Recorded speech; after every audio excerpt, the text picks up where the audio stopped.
Get ready for the countdown. 10, 9, 8, 7, 6, 5, 4, 3, 2, 1, 0.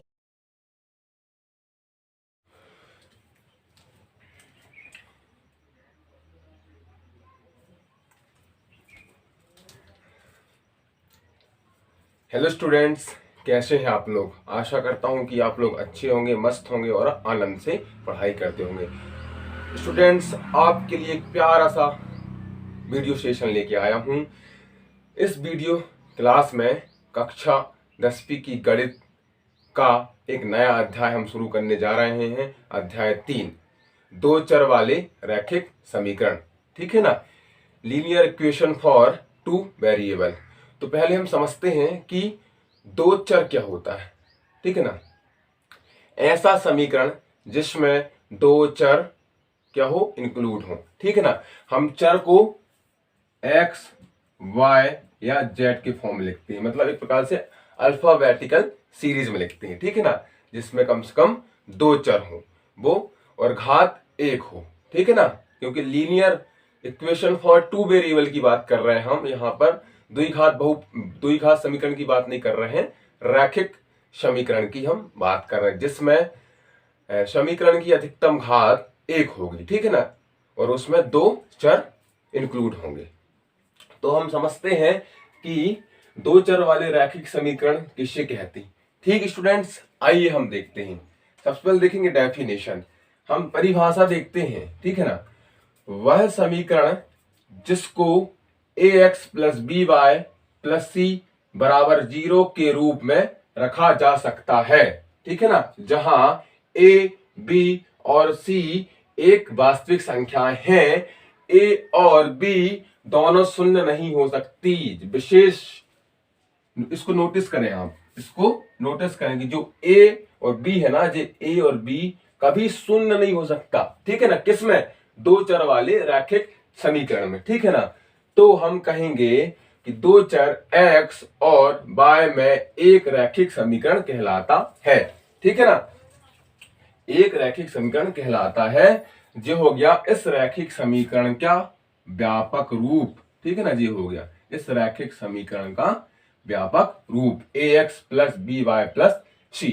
ठीक है ना, आपने कक्षा 9वीं में पढ़ा है रैखिक समीकरण। ठीक है ना, आपने उनको सॉल्व भी किया। ठीक है ना, आपने बहुत सारी विधि भी लगाई होगी, विलोपन लगाई होगी, प्रतिस्थापन लगाई होगी, जिसमें हम दो समीकरण दिए रहते हैं। किसी एक समीकरण को हम x के फॉर्म में पूरा लिख देते हैं, उस x का मान को हम दूसरे समीकरण में रख के x का मान प्राप्त कर लेते हैं और y का मान भी हमें प्राप्त हो जाता है। ठीक है ना, अब हम समझते हैं कि आपके दिमाग में यह क्वेश्चन आएगा, सर हम जो दो चर वाले रैखिक समीकरण को क्यों पढ़ते हैं, आखिर हमें आवश्यकता क्यों पड़ी, गणित में इसको पढ़ने की आवश्यकता क्यों पड़ी। आइए हम समझते हैं। आप देखिए, मान लो आपके अध्याय में एक उदाहरण है। एक अखिला नाम की विद्यार्थी थी, वह अपने गांव के मेले में घूमने गई। ठीक है ना, तो उसके पास कुल कितने रुपए थे, वो 20 रुपए लेके गई। ठीक है ना, अब वहां देखा उसने कि भाई ये झूला भी लगे हैं और बहुत सारी खेल खिलौने हैं। तो उसने क्या किया कि झूला भी झूला उसने। ठीक है ना, चरखा चलाया और हुपली, जो मतलब अपन देखते ना रिंग, गोल रिंग रहती है, कोई वहां रहता है, अपन ऐसे रिंग को फेंकते हैं तो वो रिंग जहां पे जाके गिरती है वो सामान अपन को मिल जाता है। ठीक है ना, तो अखिला मेले में गई और उसने चरखे को चलाया। प्रत्येक चरखा चलाने में उसको कितना रुपए देना पड़ा, 3 रुपए। ठीक है ना, प्रत्येक चरखा चलाने में, चरखा की सवारी करने में उसको कितना देना पड़ा, 3 रुपए। ठीक है ना, और हुफली खेल खेलने में उसको प्रत्येक खेल में 4 रुपए देना पड़ा। ठीक है ना, तो उसके पास कुल कितने रुपए थे, 20 रुपए। तो आप मुझे बता सकते हैं कि अखिला ने चरखे की सवारी कितने बार की और हुपले का खेल कितने बार खेला। आप मुझे काउंट करके बता सकते हैं, क्योंकि टोटल खर्च उसका 20 रुपए आया, लेकिन काउंट नहीं किया जा सकता कि अखिला ने चरखे की सवारी कितनी बार की और और हुपला खेल जो रिंग वाला होता है, रिंग से फेंकते हैं, वो उसने कितने बार खेला। तो ऐसे समीकरण को हल करने के लिए हमें दो चर वाले रैखिक समीकरण की आवश्यकता पड़ती है, जिसके अंतर्गत हम आसानी से पता लगा सकते हैं कि वह जो चरखा सवारी के लिए, प्रत्येक सवारी के लिए वह 3 रुपए देती है, तो वह कितने बार उस चरखे की सवारी करती है, तथा जो हुपला का खेल होता है ना, वो रिंग वाला, वो भी प्रत्येक खेल के लिए वो 4 रुपए देती है, तो वह कितने टाइम तक उसको खेल को खेलती है। हम आसानी से दो चर वाले रैखिक समीकरण के माध्यम से हम उसका मान निकाल सकते हैं। ठीक है स्टूडेंट्स, तो हम आइए देखते हैं कि अखिला जब मेला जाती है, ठीक है ना, अखिला जब मेला जाती है उसके पास कितने रुपए रहते हैं, 20 रुपए। उसने बोली यार हम क्या करें, हमको पसंद आया चरखा, वो झूला आता है ना, झूले की सवारी कर ली और उसने खेल भी खेल लिए, ठीक है ना, उसको बहुत पसंद था। मिठाई खाना उसको पसंद नहीं था, इसलिए उसने मिठाई नहीं खाई। आप बोलोगे सर मिठाई क्यों नहीं खाई, मेले में तो पान खाते हैं, चाट फुल्की खाते हैं, लेकिन वो उसको भाई एक प्रकार से एडवेंचर चाहिए था, एक नई चीज। वो तो अपन डेली रूटीन में खा लेते हैं, कहीं मार्केट जाते हैं तो, लेकिन उसको चरखा देखा, अजीबो गरीब चीज की यार, जी ऐसे गोल गोल घूमता है, कितना मजा आता होगा, बहुत लोग चल रहे थे, मैं भी क्यों ना इसकी सवारी करूं, ठीक है ना। और साथ साथ उसने उफला खेल खेला, क्योंकि वहां पर 4 रुपए के बदले उसे 10-20 रुपए की चीज मिल रही थी, क्योंकि अगर वो फंस जाती, वो रिंग में आ जाती है, तो उसको बहुत बड़ा फायदा होता। तो कहीं ना कहीं उसको इस खेल में इंटरेस्ट आ गया, तो वह यह खेल खेलने लगी, ठीक है ना। तो देखिए अखिला, ठीक है ना, अखिला कहाँ जाती है, मेले में जाती है, मेले में जाती है, ठीक, जाती है, गई मेले में। उसके पास कुल रुपए कितने हैं, कुल रुपए कितने बेटा, 20 रुपए, ठीक है ना, 20 रुपए है। अब वह प्रत्येक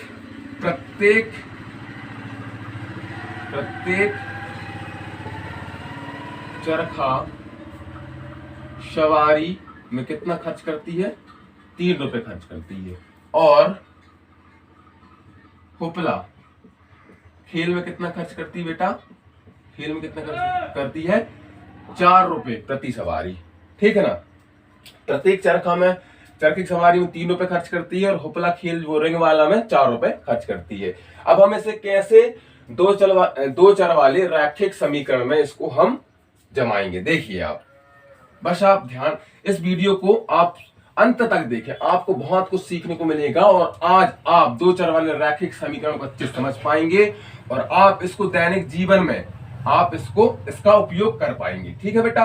आप देखिए, और एक और मेंशन था उसमें कि जितनी सवारी वह चरखे की करती है, जितना हुपला खेल खेलती है, उससे आधा वह चरखे की सवारी करती। इसको याद रखना, क्योंकि ये बहुत काम का समीकरण होगा आगे, ठीक है ना, कि जितना वह हुपला खेल खेलती है, उससे आधा वह चरखे की सवारी करती है या झूला झूलती है, ठीक है ना। अब देखें, माना अखिला द्वारा चरखे की सवारी की संख्या क्या मान लिया हमने, x मान लिया, तथा हुपला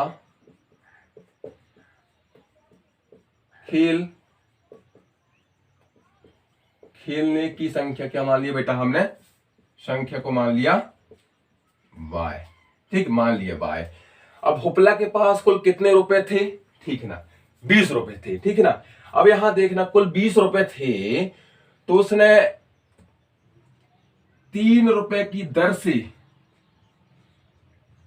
x संख्या में, 3 रुपए की दर से x संख्या में उसने क्या किया, चरखे की सवारी की। धन 4 रुपए प्रति खेल की दर से उसने बार कौन से खेल को खेला, हुपला खेल, रिंग वाला खेल खेला, इन दोनों खेल को खेलने के बाद उसको कुल कितना रुपए देना पड़ेगा, 20 रुपए उसने दे दिया। प्रत्येक चरखे की सवारी उसने 3 रुपए दिया और कुल उसने x चरखे की सवारी की, ठीक है ना। प्लस प्रत्येक हुफला खेल के लिए 4 रुपए दिया और कितने बार खेल खेला, y बार। तो ये 3x प्लस 4y बराबर 20, ये हमारा समीकरण बन गया, ठीक है ना। टोटल उसके पास 20 रुपए थे ना, तो 3 रुपए की दर से उसने सवारी किसकी की, चरखे की। 4 की दर से सवारी किसकी की, हुफला खेल की। तो ये हमारा समीकरण बन गया। और एक बात, जो हुफला है उसने क्या किया कि जो अपना हुफला अखिला है, उसने हुफला खेल का आधा क्या खेला, जल्दी बताओ क्या खेला बेटा, चरखे की क्या क्या काय की सवारी की, चरखे की सवारी की। तो y बराबर 1/2x, ठीक है ना। y बराबर 1/2x। ये पहला समीकरण हो गया, ये दूसरा समीकरण हो गया ना, दूसरा समीकरण। अब यहां देखिए, ये हो गया जब बटे की चीज बराबर किस तरफ पक्षांतर करते हैं तो बटे की चीज गुणा में जाती। तो यहां देखिए क्या होगा, 2y बराबर x, ठीक है ना। 2y बराबर x आ गया, ठीक है ना। इसको हम ऐसे भी लिख सकते हैं, कैसे, 2y माइनस एक्स बराबर 0 लिख दिए। अब हमको x क्या है, चरखे की सवारी की संख्या, और y क्या है, हुफला खेल की संख्या।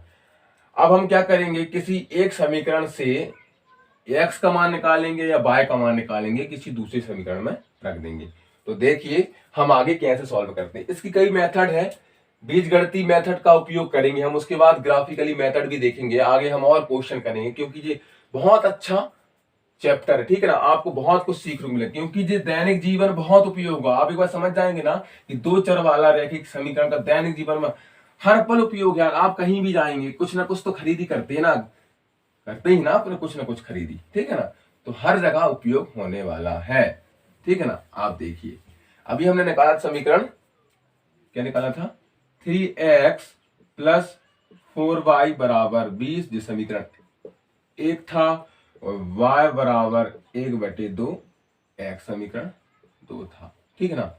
हम इजीली इसको सीधे सीधे सॉल्व कर लेते हैं। देखिए समीकरण 1 में y बराबर 1/2x रखने पर, अब देखिए, अब y बराबर 1/2x कहां रखेंगे, समीकरण 1 में रखेंगे। तो यहां देखिए 3x को एज इट इज लिख दिया, ठीक, धन 4। अब y की जगह क्या लिखना पड़ेगा, 1/2x, 1/2x बराबर 20 लिख दिया।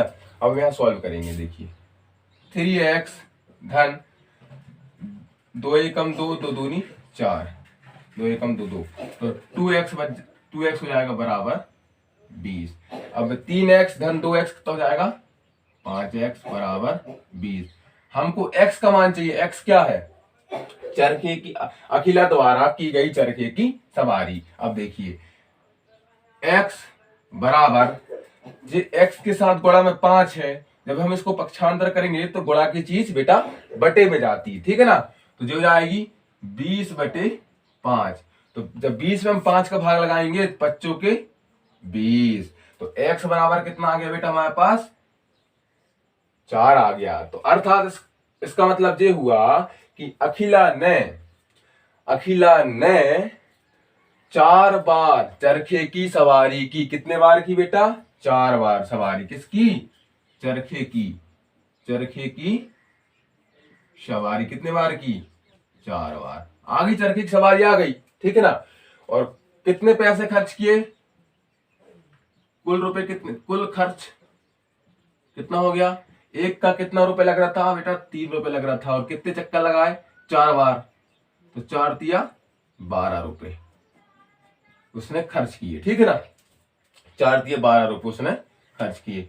अब हमने तो भैया देख लिया कि अखिला द्वारा चरखी की सवारी कितने बार की गई, 4 बार, और उसने प्रत्येक सवारी में 3 रुपए दिया ना, और टोटल उसने कुल कितने खर्च किए सवारी में, 12 रुपए। ठीक है ना। अब हम देखते हैं कि जो हुपला खेल खेला था रिंग वाला, उसने कितने बार खेला और कितने रुपए खर्च किया। देखिए हमको x का मान प्राप्त हो गया, x बराबर 4 मिल गया। इस मान को समीकरण 2 में रख देंगे सीधे सीधे, तो हमको y मिल जाएगा। देखिए y बराबर 4/2, y बराबर, देखिए y बराबर 1/2 गुणा x का मान कितना है 4, 2 1 2, 2 दूनी 4, तो y बराबर कितना आ गया, 2 आ गया। अर्थात हुपला खेल की संख्या कितनी आ गई बेटा, खेल की संख्या 2। अर्थात कि अखिला ने हुपला खेल को 2 बार खेला, और हमें पता है कि अखिला ने प्रत्येक हुपला खेल के लिए कितने रुपए दिए, 4 रुपए। तो 2 बार उसने खेल खेला, तो कुल खर्च कितना आ गया बताओ, कुल खर्च कितना आ गया, कुल खर्च आ गया कितना, प्रत्येक के लिए 4 रुपए और 2 बार उसने खेले, तो 4 दूनी 8 रुपए। ठीक है ना। तो उसने हुपला खेल के लिए उसने कितने रुपए खर्च किए, 2 रुपए किए, और कितने बार 8 रुपए किए। ठीक है ना। और कितने बार खेला, 2 बार खेला। ठीक है। तो यहाँ 8 रुपए यहाँ खर्च कर दिए, और ये चरखे की सवारी 4 बार की, चरखे की सवारी 4 बार की, और प्रत्येक सवारी में 3 रुपए खर्च किए, तो कुल खर्च कितना हो गया अखिला का, 3 गुणा 4 बराबर 12। तो जे 12 रुपए जे हो गया किसके, चरखे की सवारी का, और 8 रुपए हो गया किसका, हुपला की सवारी का। देखिए जब हम दोनों को कुल खर्च देखेंगे, कुल खर्च देख कितना, कुल खर्च कितना आ गया, देखो 12 धन 8 बराबर 20 रुपए आ गए ना। देखो कितनी आसानी से निकाल दिया हमने कि उसके पास कुल कितने रुपए थे बेटा, 20 रुपए थे, और उसने दोनों खेल खेल लिया। ठीक, हमको पता नहीं था कि उसने कौन सा खेल कितने बार खेला, चरखी की सवारी कितने बार की बिल्कुल पता नहीं था, हुपला खेल कितने बार खेला वो भी पता नहीं था, लेकिन हमने आसानी से बीजगणितीय विधि से हमने वो निकाल लिया कि उसने कितने बार चरखी की सवारी की और कितने बार हुपला खेला, और दोनों एडवेंचर करने में उसको कुल खर्च कितना आया, 20 रुपए, और उसके पास 20 ही रुपए थे। तो आसानी से हमने देखो जी 12 रुपए में निकाल दिया किसका, चरखी की सवारी का, और 8 रुपए भी निकाल दिया किसका, हुपला खेल का। इसने 2 बार खेला हुपला खेल, ठीक है ना, और 4 बार खेला, 4 बार की चरखी की सवारी। ऐसे ही आपको आगे और प्रश्नमाली के इंटरेस्टिंग क्वेश्चन आएंगे। ठीक है ना। आप बस हमारी क्लास में बने रहें और आपको चीजें बहुत अच्छे से समझ में आएंगी। ये हमारा अध्याय 3 2 चर वाले रैखिक समीकरण का कॉन्सेप्ट था। ठीक है ना, कि हमको क्या करना है, क्या पढ़ना है आगे। ठीक है ना। तो ये आप समझ लीजिए, क्योंकि ऐसे ही सारे क्वेश्चन हम करेंगे। ठीक है, और अच्छे हम क्वेश्चन लेंगे, प्रश्नमाली 3.1 के क्वेश्चन भी करेंगे। ठीक है ना। तो आप पहले इस कॉन्सेप्ट को समझिए, ऐसे ही सारे क्वेश्चन होंगे, आसानी से आप सॉल्व कर पाएंगे। ये सब चीजें दैनिक लाइफ में होती, सब मेला जाते, मड़ई जाते, पैसा लेके जाते हैं, ये करते हैं वो करते हैं, लेकिन हम काउंट नहीं कर पाते कि हम कहाँ कितने रुपए खर्च करके आ गए। खर्च तो कर देते हैं, लेकिन काउंट नहीं कर पाते कितने बार हमने वो चीज को खेला, कितनी बार सवारी की। तो आप आसानी से उसको यहाँ पर निकाल सकते हैं इस 2 चर वाले रैखिक समीकरण के माध्यम से। तो students, thank you for watching in this class, very useful for all students। अगर यह क्लास आपको पसंद आई होगी तो आप इस क्लास को शेयर कर सकते हैं, और हमारे education wing with Satyam Nagesh YouTube channel को सब्सक्राइब कर सकते हैं। बस आप अंत तक ही इस वीडियो को देखना। ठीक है ना। और हमने पुरानी क्लासेस भी बहुत रिकॉर्ड की हैं, आप हमारे चैनल की प्लेलिस्ट में जाकर कक्षा 10वीं की प्लेलिस्ट को खोलकर पिछली क्लासेस देख पाएंगे, जिसमें हमने बहुपद अध्याय 2 का बहुत ही डीप तरीके से कॉन्सेप्ट के साथ प्रश्नावली के क्वेश्चन लेते हुए हल करवाया है। तो आप अवश्य जाकर उस प्लेलिस्ट के प्रत्येक वीडियो को देखें सीरीज बाय सीरीज, तो आपको सारी चीजें समझ में आएंगी। फिर भी आपको बहुपद में कोई भी डाउट होगा तो आप वीडियो के नीचे कमेंट बॉक्स पर आप कमेंट करके बता सकते हैं, बकायदा आपको उसका रिप्लाई मिलेगा। और अगर ज्यादा डाउट होगा तो मैं एक और क्लास ऑल ओवर ला दूंगा पूरा चैप्टर के लिए, ठीक है ना स्टूडेंट्स। आपका बहुत बहुत धन्यवाद जो आपने अपना कीमती वक्त निकाल कर यूट्यूब परिवार में समय दिया। Thank you for watching in this class. जय हिंद, जय भारत।